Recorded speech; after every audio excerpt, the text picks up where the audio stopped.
வணக்கம், welcome to TastyTawa. இன்னைக்கு weight loss breakfast recipe number 3 colorful corn salad and creamy broccoli soup எப்படி செய்யறதுன்னு பார்க்கலாம் வாங்க. ஃபர்ஸ்ட் சூப் ப்ரிப்பேர் பண்ணிடலாம். அதுக்கு 1/4 கிலோ அளவுக்கு ப்ரோக்கலி எடுத்துக்கோங்க. அதில் இருக்கிற ஃப்ளவர்ஸ் எல்லாம் தனியாக பிரித்து எடுத்துக்கோங்க. எடுத்துட்டு 4-5 கப் தண்ணியில் வேக வைக்கணும். அது கூட 4-5 பல் பூண்டு சேர்த்துக்கிறோம். ப்ரோக்கலிஸ் எல்லாம் சீக்கிரமாகவே வெந்துடும். அதனால் 5 நிமிஷம் ஹை ஃப்ளேமில் கொதிக்க விட்டால் போதும். இப்போ 5 மினிட்ஸ் ஆகிடுச்சு.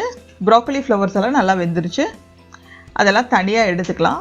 ஆறுனதுக்கப்புறம் மிக்சியில் போட்டு இந்த வெந்த தண்ணியும் கொஞ்சம் சேர்த்து நல்லா க்ரீமாக இந்த மாதிரி அரைச்சிக்கணும். நல்லா க்ரீமியாக இருக்குது, ரொம்ப ஸ்மூத்தாக இருக்குது. அதனால் இதை வடிகட்டணும்னு அவசியம் இல்லை, அப்படியே டைரெக்டாக சூப்பில் சேர்த்துக்கலாம். இப்போ ஒரு பேன் எடுத்துக்கோங்க. அதில் 2 டேபிள் ஸ்பூன் அளவுக்கு வெண்ணெய் சேர்த்துக்கிறோம். ஸ்டவ்வை சிம்லேயே வச்சுக்கோங்க, இல்லைன்னா வெண்ணெய் கருகிடும். வெண்ணெய் லேசாக உருகணும். உருகினதுக்கப்புறமா 2 டீஸ்பூன் கோதுமை மாவு சேர்த்துக்கிறோம். கோதுமை மாவு சேர்த்து பட்டர்லேயே நல்லா வதக்கிக்கோங்க. ஸ்டவ்வை சிம்லேயே வச்சுக்கோங்க. கோதுமை மாவு சேர்த்து பண்ணும்போது நமக்கு கொஞ்சம் சூப் திக்காகவும் க்ரீமியாகவும் இருக்கும். டேஸ்ட் ரொம்ப நல்லாயிருக்கும். ஸ்டார் ஹோட்டலில் சர்வ் பண்ணுற மாதிரி அவ்வளோ டேஸ்ட்டாக இருக்கும் இந்த சூப். இப்போ கோதுமை மாவு நல்லா வதங்கிருச்சு. இதில் 1 கப் அளவுக்கு பால் சேர்த்துக்கிறோம். பால் சேர்த்து மீடியம் ஃப்ளேமில் கொதிக்க விடுங்க. கிளறிட்டே வாங்க. கோதுமை மாவு கட்டி தட்டுற மாதிரி இருந்துச்சுன்னா இந்த மாதிரி மேஷர் வச்சு நல்லா மசிச்சுக்கோங்க. கட்டிகள் எல்லாம் போயிடும். இப்போ ஓரளவுக்கு பால் திக்காகி சாஸ் மாதிரி வரும் பாருங்கள்.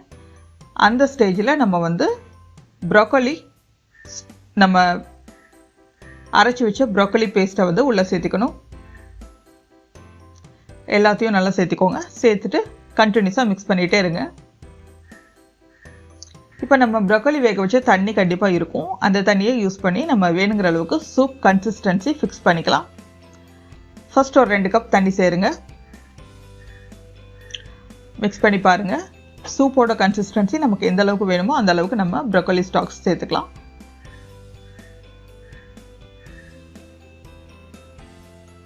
இந்த அளவுக்கு இருந்தால் கரெக்டாக இருக்கும். இப்போ நல்லா ஹை ஃப்ளேம் வச்சு 1 நிமிஷம் கொதிக்க விடலாம். இந்த ஸ்டேஜில் தேவையான அளவு உப்பு சேர்த்துக்கலாம். 2 டீஸ்பூன் அளவுக்கு உப்பு சேர்த்துக்கிறோம். இது கூட 2 டீஸ்பூன் அளவுக்கு மிளகுத்தூள் சேர்த்துக்கிறோம். ப்ரோக்கலியில் லோ கலோரிஸ் தான் இருக்குது. அதனால் டயட் பண்ணுறவங்க, வெயிட் லாஸ் பண்ணுறவங்க அடிக்கடி ப்ரோக்கலி உணவில் சேர்த்துக்கணும். அது வெயிட் லாஸ்க்கு ரொம்ப ஹெல்ப் பண்ணும். இந்த மாதிரி சூப் மாதிரி எடுத்துட்டோன்னா ரொம்ப டேஸ்ட்ஃபுல்லாக இருக்கும். 1 நிமிஷம் 2 நிமிஷம் நல்லா கொதிச்சிருச்சு. நமக்கு சூப்பு தயாராகிடுச்சு. ஸ்டவ் ஆஃப் பண்ணிடலாம். ஸ்டவ் ஆஃப் பண்ணிவிட்டு சர்வ் பண்ணிடலாம். இப்போ கார்ன் சாலட் ப்ரிப்பேர் பண்ணிக்கலாம். 2 கப் அளவுக்கு ஸ்வீட் கார்ன் எடுத்துக்கோங்க. அதை ஒரு 5 நிமிஷம் வேக வச்சுக்கலாம். வேக வச்சு தனியாக எடுத்து வச்சுக்கலாம்.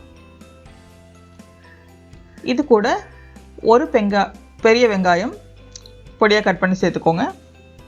ஒரு வெள்ளரி பிஞ்சு பொடியாக கட் பண்ணி சேர்த்துக்கிறோம். ஒரு தக்காளி பொடியாக கட் பண்ணி சேர்த்துக்கிறோம். கொஞ்சம் மாம்பழ துண்டுகள் சேர்த்துக்கிறோம் இனிப்புக்காக.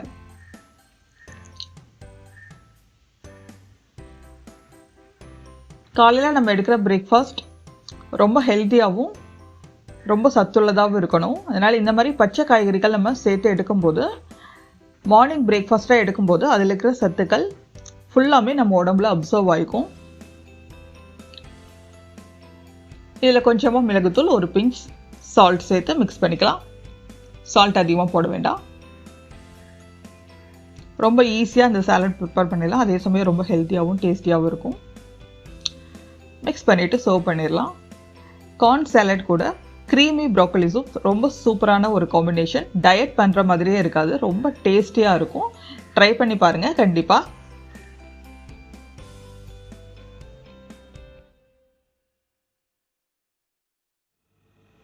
இந்த ரெசிபியை ட்ரை பண்ணி பாருங்கள். பிடிச்சிருந்தா லைக் பண்ணுங்கள், கமெண்ட் பண்ணுங்கள், ஷேர் பண்ணுங்கள், சப்ஸ்கிரைப் பண்ணுங்கள். கூடவே பெல் ஐக்கானையும் கிளிக் பண்ணிடுங்க. தேங்க்ஸ் ஃபார் வாட்சிங்.